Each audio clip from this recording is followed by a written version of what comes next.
Okay, so it's like 2:30 in the fucking morning on New Year's, and I just like cracked open this keyboard from a package to like see what was going on. This is something that I'm proxying for Innozen's.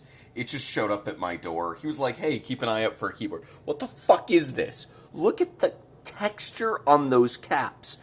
That shit is not natural. All right. I thought they were 3D printed until I like pulled one up. Look at that. That is definitely an AE double shot.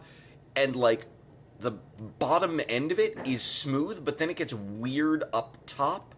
And like, what the fuck is going on? It's double shot, but there's no fucking legend on most of these. What is with the front stickers? What is all of this? Like, most of the caps are smooth and stuff. But I. Ooh, this